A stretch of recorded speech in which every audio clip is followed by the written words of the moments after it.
Caroline Alexander. Welcome, Caroline. Thank you very much for having me. Yeah, Caroline is a New York Times bestselling author. You're a filmmaker, and you've got a new book coming out on May 14th called Skies of Thunder, right? I do indeed. This is a book that is about one of the least known theaters and operations of World War II, and yet it is an amazing epic story. It is about hold your breath, it will sound very dry at first, the air supply of China during World War II. This was when China had been blockaded by the invading Japanese, and the only way to get materiel and supplies to free China at that time turned out to be by air. And the only problem with that is that the planners in Washington had overlooked the fact that the foothills of the Himalayas lay between northeast India, where the planes would take off from, and southwest China, where they had to deliver the supplies. And this was in an era of very pioneering, still very raw aviation discovery. So, for example, it wasn't even known there was a jet stream. All of that lay ahead, and these young pilots were tasked with flying untested aircraft through what turned out to be the worst weather system in the world over the foothills of the Himalayas. So let's kind of, how did you come up with this idea to write this book? Well, I stumbled on it. I mean, almost literally. I was on an assignment for National Geographic magazine in 2010 for a story about tigers. And one of the places I was going to for that was northern Myanmar, known as Burma during the era we're talking about, the World War II campaigns. And this is a very, very wild part of the world, a magnificent part of the world. Very few people go in, fantastic jungle, mountain-ringed valleys, just extraordinary. And it's today one of the largest it is the largest tiger reserve on Earth. But I was struck while I was there that some of the Naga people's huts and little villages, these are the people, indigenous people who live in that part of the world, had these very strange jagged metal fences all around their vegetable plots. And I commented on them, and I was told that they had been cut from the fuselages of the US crashed cargo planes buried in the jungle. And that captured my attention. And when I came back, I found that there were an estimated nearly 600 still undiscovered downed cargo planes forming what was called the aluminum trail that shadowed the flight route of these transports from the era. And that image of the jungle and mountains kind of claiming this whole fleet of aircraft just continued to haunt me. And I just kept kind of digging into it here and there. And then I felt, this is a story, I need to write it. Yeah, I was going through it, and it's a story of courage, and you had talked about that, and doing this in your investigation, you were unearthing some obscure memoirs and long ignored records, including the miraculous stories of those who survived.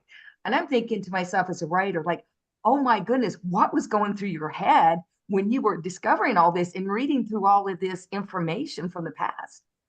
One of the things, you'll appreciate this, that makes a writer catch on fire is not just the idea, the concept, or the subject, but when you start seeing the material that you can get your hands into, the voices that you're going to be able to tap into to tell the story for you. And that was very much part of what excited me, is that there were memoirs of pilots, there were memoirs of pilots who bailed out, thousands bailed out. Their engines would fail in these untested C-46s and iced up in these terrible weather conditions. And it was absolutely common to sort of bail out over the Burmese jungle. And then once they're in the jungle, if they, survived that, they then had to get out. And some of these treks out are real stories of survival in and of themselves. So you're right, it's it's a tale of double courage. It's a tale of the courage required to fly this extremely hazardous route. Many of the men tasked to do it were very young pilots. They weren't even, in some cases, they had only 25 hours of instrument training, which is just like raw amateur. And yet they were thrown into these conditions. So a lot of courage just to do it. And then more courage with the whole decision, do I bail out? You bail out, and then you have to survive the jungle or the mountains and a whole long trek back to safety. I mean, Wow. I just couldn't imagine. I mean, and lot of once an idea comes, it comes on, and then you start writing, right? And that's what your success as a writer is to go and do it and develop it. Were you most surprised about after starting to continue that research all the way to writing the book? You uncovered some things you never even thought, even from being horrified by, you talked about, I'm going to search into this, and then you found other things too, I'm sure.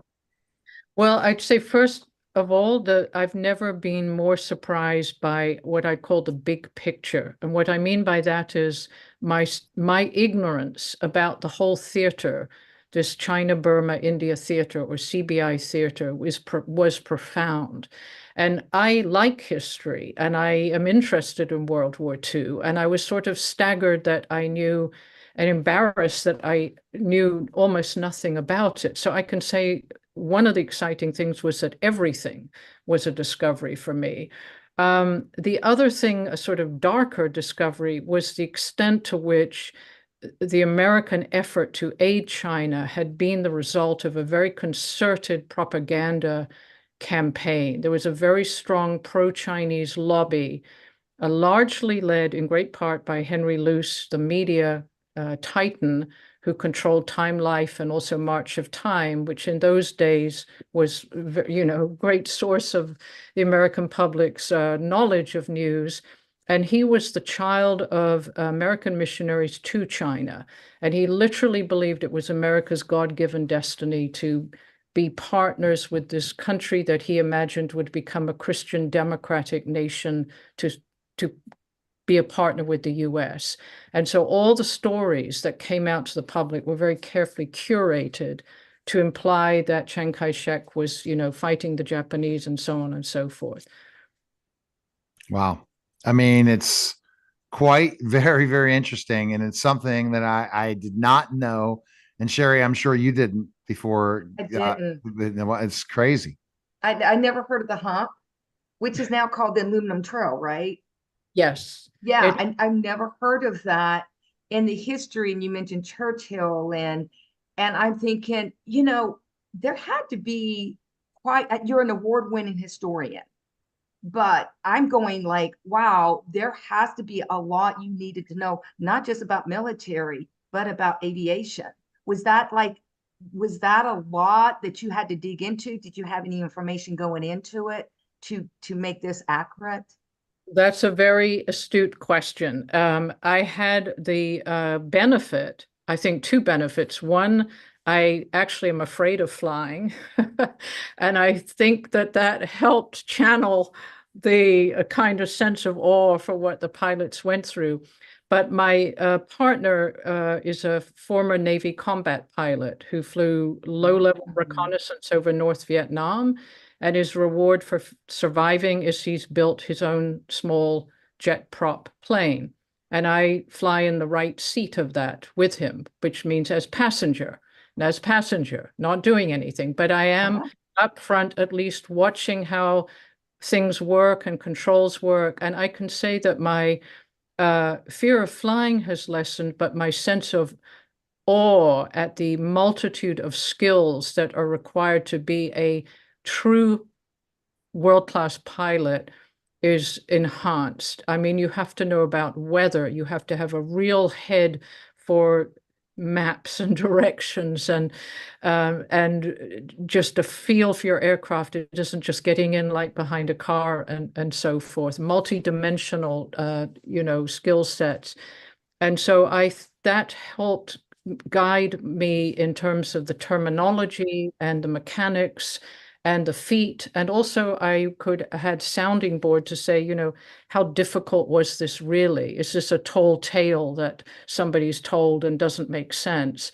You know, you want to fact check, even pilots' reminiscences can sometimes get exaggerated, and you need to kind of fact check that. So I had a very good sounding board in-house. And but you're right, there was a sort of multitude of avenues of the story that, you know, I had to get under my belt. A lot of Yeah, people do learn not. new stuff. I was going to say a lot of people don't know about the other allies the United States had during the war. People don't speak about other countries. They speak of Great Britain, but they don't really speak of anyone else. Isn't that true? It is true. And, you know, we forget a global war, a world war was a global war. And one also appreciates, I mean, in the players in this particular theater, the Chinese Burma India theater, first of all, the initials CBI, which were used to refer to the theater, were used by the airmen to stand for confusion beyond imagination, because they said it was so many allies and so many different voices. But so you had the British in India, you had the American interest in China and nationalist China that was very much unstable and Japanese occupied and not wholly at all controlled by Chiang Kai-shek. So even a multitude of players there. And then you had India itself, as well as the British in India. And then you had in between these Burma, or Myanmar as it is today, that had been occupied by the Japanese, and then later in the war, towards the end of the war, flipped their allegiance to the Allies. And all of these had competing interests, and the Indian Army under British sort of leadership in Burma is one of the great stories also of this theater that is covered by my book. All right, best place people can go. I know they can get it in independent bookstores. They can get it available on Amazon, all over different places. But is there a place we can check you out as well to purchase the book? I'm embarrassed to say I'm quite old-fashioned. Best place is probably on my publisher's website, which is Viking Penguin. And obviously Amazon has information, but I don't have a website of my own. Oh, yeah, you know, you still you're a famous, great writer, so you don't need it, right? They just Google you, right? Well, you probably need everything, but maybe I'll get there, but not quite yet. But thank you for asking. All right. Thanks again for stopping by. I appreciate it. It was such an Thank honor. Thank you. Thank All right. you. All right. Bye. You're, Bye. you're listening and watching.